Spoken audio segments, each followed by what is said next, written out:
హల్లెలూయా. Daddy ఒక famous dialogue. ఎంతమంది సంతోషంగా ఉన్నారు? సో స్టూల్ మీద ఎక్కాలా? Okay. So this is my mom. Every detail చాలా డీటెయిల్గా. I'm so glad. 46 years అండి.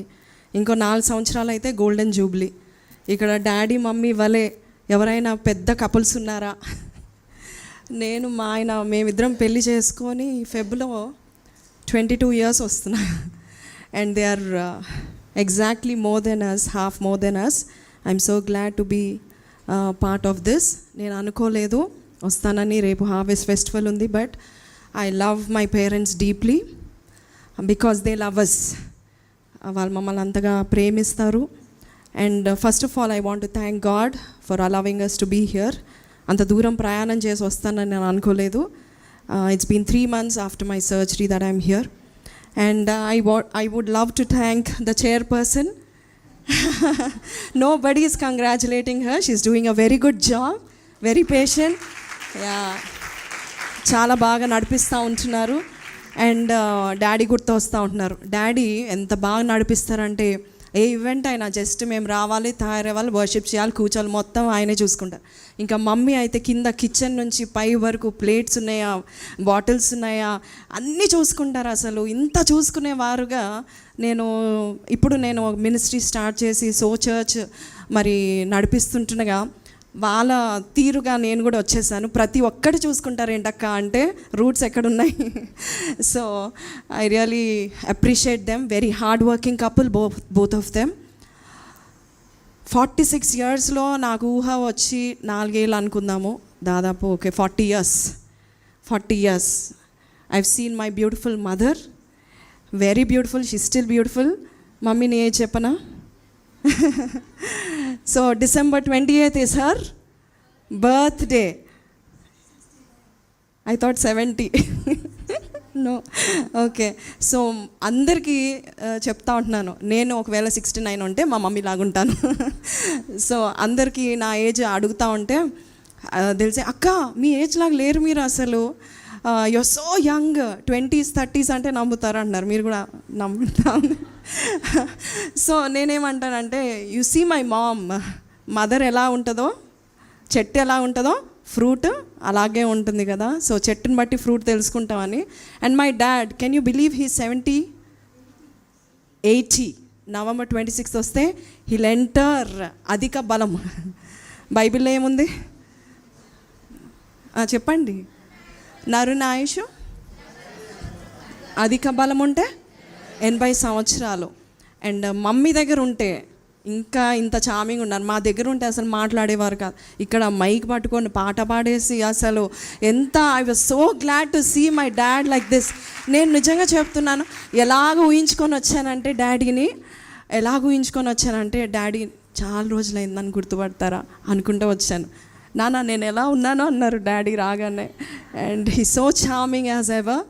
అండ్ బోత్ ఆఫ్ దెమ్ మాకు ఏం నేర్పించారని మీ అందరికి తెలుసు. కానీ ఈ 46 yearsలో నేను పుట్టి 42 yearsలో దాదాపు నాకు ఊహ తెలిసి ఒక 35-40 years అనుకోండి. 40 yearsలో దేవుని యొక్క ప్రెజెన్స్ని చూశాను నేను. మా ఇంట్లో సంఘంలో దేవుని యొక్క సన్నిధిని చూశాను. దేవుని యొక్క సన్నిధి ఎక్కడ ఉంటే అక్కడ మనము వ్యత్యాసంగా ఉంటాము. ఈ కుటుంబము వ్యత్యాసంగా ఉండడానికి కారకులు డాడీ మమ్మీ. డాడీని నేను గమనించినప్పుడు తను చెకింగ్ ఏమంటారండి, కొన్నిసార్లు భువనగిరికి వెళ్ళేవారు, ఖైరతాబాద్లో ఇన్ఛార్జ్గా ఉన్నారు. తను ఆర్టీఓ ఇన్స్పెక్టర్గా ఉన్నప్పుడు చెకింగ్ చేసేటప్పుడు, అలాగే ఆఫీస్కి వెళ్ళి వచ్చేటప్పుడు వెనకాల కూర్చొని ఎక్కడికి వెళ్దాం ఏం తిందామని కాకుండా ఆయన పాటలు రాసేవారు. దేవుని యొక్క ప్రెజెన్స్ని ప్రాక్టీస్ చేసేవాడు. దేవుని యొక్క సన్నిధి ఎప్పుడు చూసినా ప్రార్థన చేసేవారు. ఒకసారి నేను మమ్మీ పక్కన కూర్చున్నాను చిన్నతనంలో. ఇప్పటికి కూడా అలాగే ఉన్నారనుకోండి. మమ్మీ పక్కన కూర్చుంటే మమ్మీ ఇలా ఇలా ఇలా ఇలా అంటూ ఉన్నారు.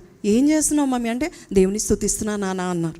సో ఆల్ దీస్ థింగ్స్ ఎంత నాకు ఇన్ఫ్లుయెన్స్ ఇచ్చాయంటే I started practising the presence. నాకు తెలియకుండానే నేను ఊటీలో నేను అక్క చదువుకుంటున్నప్పుడు స్కూల్కి వెళ్ళినా కూర్చున్నప్పుడు దేవుని ప్రెజెన్స్ని ఫస్ట్ ఆహ్వానించాలి.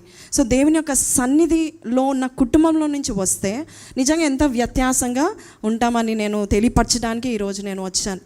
ప్రతి ఒక్కరికి కూడా నువ్వు వ్యత్యాసంగా ఉండాలంటే, నువ్వు స్పెషల్ పర్సన్గా ఉండాలంటే, God's presence only will make us special people in the world. Amen అంటాడా లేదా? మోషే అంటాడు, నీవు మాతో రాని ఎడలా, నీ సన్నిధి మాతో రాని ఎడలా ఈ భూమిలో, ఈ ప్రపంచంలో ఏముంటుంది?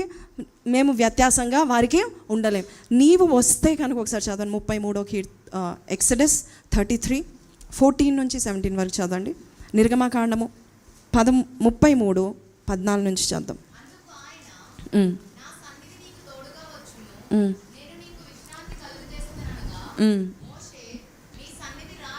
నీ సన్నిధి రాని ఎడల, అసలు ఇక్కడ నుండి మమ్మల్ని ఎక్కడికి? నీ సన్నిధి ఇక్కడ ఉంటే ఇక్కడే ఉంటాం, నీ సన్నిధి అక్కడ ఉంటే అక్కడ ఉంటాం. Yes, continue. నా ఎడల, నీ ప్రజల ఎడల దేవుని కటాక్షం ఉంటే దేవుడు ఏమిస్తాడు? గిఫ్ట్, ఆయన సన్నిధిని ఇస్తాడు. హల్లెలూయా. అది నేను 46 ఇయర్స్లో ఆయన సన్నిధిని తల్లిదండ్రుల విషయంలో, నా విషయంలో, ప్రతి ఒక్కరి విషయంలో నేను చూస్తూ ఉంటున్నాను. ఇంకా చదవమ్మా. Let's keep reading till the 17th verse.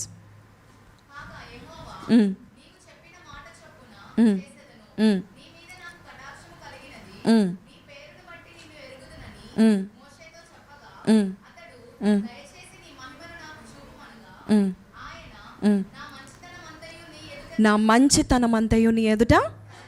So ఈరోజు డాడీ మమ్మీకి మీద కూడా దేవుని యొక్క సన్నిధి ఉండడం వల్ల మంచితం. Can you give me the reference where వ్యత్యాసంగా ఉంటాం అనే మాట? 13 16. Oh, you didn't complete 16th? Yeah, continue.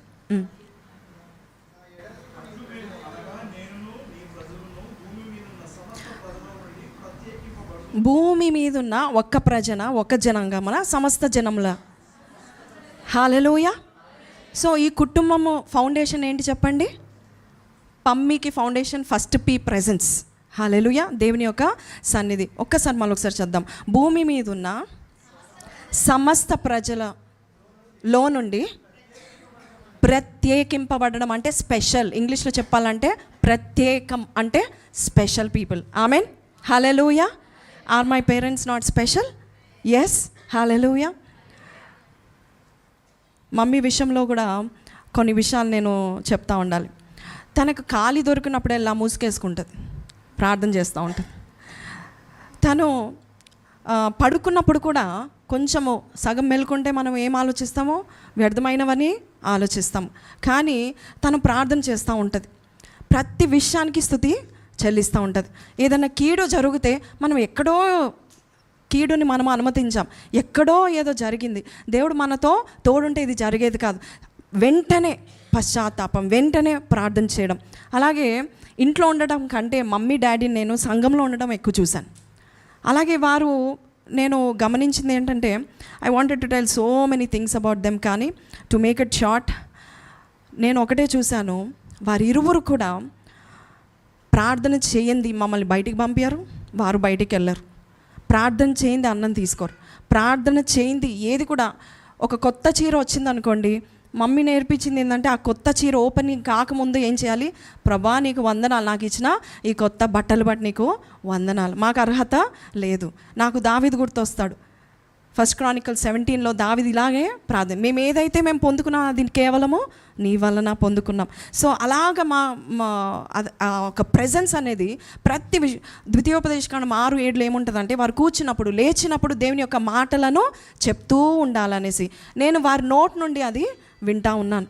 అలాగే వారి ఇరువురు కూడా ఎంత డీప్గా వాక్యం చెప్తారంటే, ఆ కాలంలో అసలు ఏ యూట్యూబ్ లేదు, ఎవరు లేరు, but they would pray, they would edify the church. ఇంకోటి ఏంటంటే, యెహోవాను ఆశ్రయించే వారికంట సమస్తం వారు ఎరుగుతారు. 28 సామెతల్లో ఉంటుంది, సమస్తము వారు ఎరుగుతురు. సో యెహోవాను ఎవరైతే ఎక్కువగా ఆశ్రయిస్తారో వారికి అన్నీ తెలిసిపోతుంది. మా తల్లిగారి విషయంలో నేను ఒకటి చెప్పాలి. తన నాడి గుర్తుపట్టిస్తుంది. 2 నిమిషాల్లో నేను ఏడ్చి 14 గంటలైనా కూడా నువ్వు ఏడ్చావా అంటారు. So she has that kind of ability, discerning spirit. Daddy వివేచన వరం. డాడీ ఏది చెప్తే ఆయనకు 6 సెన్స్ ఉందో 7 సెన్స్ ఉందో లేక దేవుని సెన్స్ ఉందో తెలియదు, కానీ ప్రతి ఒక్కటి నెరవేర్చబడతా ఉంటాయి. అండ్ ఐవ్ సీన్ ఇక్కడ 2 ప్రాఫిట్స్ ఉన్నారు. దీస్ 2 ప్రాఫిట్స్ ఏం చేస్తూ ఉంటారంటే మనకు ముందుగా అన్ని బయలుపరుస్తూ ఉంటారు. సో దేవుడు అంత చక్కని సేవకుని ఇచ్చారు. ఇంకా వారు ఉన్నారంటే బైబిల్లో ఒక మంచి మాట ఉంటుంది, ఎఫెసీ 6లో, నీ తల్లిదండ్రులు నువ్వు ఎందుకు నీకు మేలు కలుగునట్లు, నీకు దీర్ఘాయుష్ కలుగునట్టు, అంతేకాదు నీకు మేలు కలుగునట్లు వారిని సన్మానించు. ఇంకా తల్లిదండ్రులు ఉన్నానంటే అర్థం ఏంటి? ఇంకా ఏదో మేలు దాగి ఉంది మనకి. ఆమెన్. ఇంతవరకు చూసింది ఒక ఎత్తు, కానీ ఇప్పుడు నుంచి వారు ఇంకా ప్రార్థన, వాళ్ళ పిల్లల కొరకు, సంఘం కొరకు ప్రార్థన చేస్తే ఏముంటుంది? మేలు ఉంటుంది. సో వారిని సన్మానించడానికి ఎంత దూరమైనా రావాలి, వారిని సన్మానించడానికి, వారిని రెస్పెక్ట్ ఇవ్వడానికి, వారి కొరకు కొన్ని మంచి మాటలు చెప్పడానికి, అందరూ వారు లేనప్పుడు చనిపోయినాక చెప్పడం కాదు, వారు ఉన్నప్పుడు చెప్పి వారిని బలపరిచి, you're doing a good job, నీ ద్వారా జనరేషన్ బ్లెస్ అవుతుంది, నీ ద్వారా నా కుటుంబము కట్టబడింది.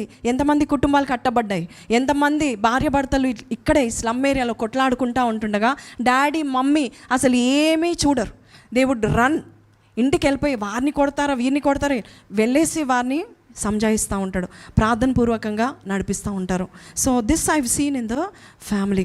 సో నేను ఒకటే చెప్పాలనుకుంటున్నాను, I'm so glad to have parents who are praying mothers and praying fathers.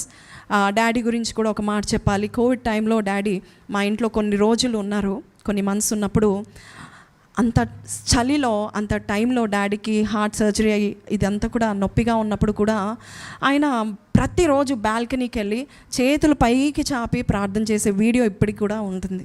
He would call the presence of God. ఏదైతే డాడీ వచ్చి ఇంటికి వచ్చి ప్రార్థన చేస్తారో ఆ 2 నెలల నుంచి 1 మంత్ నుంచి మాకు ఏదైతే కార్యం జరగట్లేదు ఆయన వచ్చి ప్రార్థన చేసినాక అయ్యేది. అంటే అంత ప్రెజెన్స్ని తీసుకొచ్చేవారు. ఇంకొకసారి అయితే డాడీ ఆ మోక అసలు కింద కూర్చొని మంచం దగ్గర కూర్చొని భాషలు మాట్లాడుతూ ఉన్నారు. నాకు అనిపిస్తుంది నేను ఇంతే చేయాలి, నేను ఎక్కడ ఖాళీగా ఉండకూడదు, నేను ఇంతే చేయాలి. ఒకసారి మమ్మీ ఇంట్లో అంతా వెల్తీగా ఉంది, మమ్మీ ఏదో జరుగుతుంది, నేను వస్తాను అని ప్రతి రూమ్కి వెళ్ళి ప్రార్థన చేయడం, రక్త ప్రోక్షణ చేయడం, ఇవంతా కూడా I've seen. ఎవ్రీవే you go the solution is only God.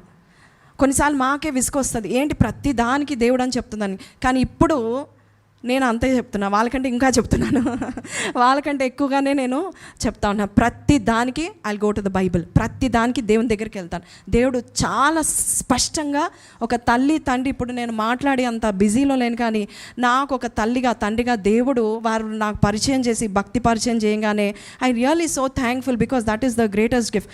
నేను వారిని చూస్తూ ఉంటాను, బైబిల్స్ చూస్తూ ఉంటాను. డాడీ అయితే ప్రతి పేజ్లో హైలైట్ ఉంటుంది. డాడీ బైబిల్ మీరు నిజంగా ఒకసారి చూడాలి, ఒకసారి మనం ఏం చేయాలి, ఎక్స్ప్లోర్ చేయాలి. ప్రతి పేజ్ కూడా హైలైట్ ఉంటుంది, ప్రతి వాక్యం కూడా ఆ వాక్యం ఓకే డాడీ ఇది చదివారా, దీని గురించి ప్రసంగిస్తున్నారా. అలాగే మమ్మీ కూడా తన బైబిల్ మీరు చూస్తే ప్రతి ఒక్క రెఫరెన్స్ దగ్గర తన ఓన్ రెఫరెన్స్ ఉంటుంది. ఒకసారి నేను చూశాను, ఏంటి ఓకే ఇప్పుడు కీర్తన 23:1 ఉంది కదండి, అక్కడ ఒక రెఫరెన్స్ ఉంటుంది. అసలు ఏముందా రెఫరెన్స్లో అని చూస్తే ఒక డెప్త్ మెసేజ్ వస్తుంది, అక్కడ ఇంకో రెఫరెన్స్ ఉంటుంది. అసలు ఎంత డీప్గా వారు వాక్యాన్ని అలాగే దేవుని ప్రెజెన్స్ని వారు ఫాలో అవుతున్నారు. దాన్ని బట్టి నిజంగానే బ్లెస్సింగ్ వారి కుటుంబాలకు అలాగే రానున్న తరాలకు కూడా. మరి మమ్మీ డాడీ యొక్క లెగసీ ఇంకా గో ఆన్ అవ్వాలని. అంతేకాదు I still see them every year అలాగే ఉంటారు, ఎందుకు అసలు మారరు ఎందుకు అని అనిపిస్తూ ఉంటుంది. You know that is a real blessing of God. So ఇంకా అధిక బలంతో, అధిక జ్ఞానంతో, ఆత్మ బలంతో, ఆత్మశక్తితో దేవుడు వారిని బహుగా నడిపించునుగాక. మీరందరూ I'm so thankful for the church. నిజంగా చెప్పాలంటే you are praying for your pastors. మేమందరము మాకు అసైన్మెంట్ ఇచ్చారు, ఆ టాస్క్లో దేవుడు మమ్మల్ని పంపిస్తూ ఉంటున్నారు, కానీ you are taking care of them. నిజం చెప్పాలంటే మాకంటే ఎక్కువ మిమ్మల్నే చూశారు కాబట్టి మీరు you are reaping that. So అది మీరు ఆ పంటను కోస్తూ ఉంటున్నారు. ఐ హోప్ డాడీ మమ్మీ ఇంకా మీకు కావలసినంత ఆధ్యాత్మికంగా ఆహారము పెట్టి వారికి మీరు కూడా ఎంతగానో వారిని పట్టించుకొని చూడండి అన్న చిన్న మనవి. May God bless these words. Thank you.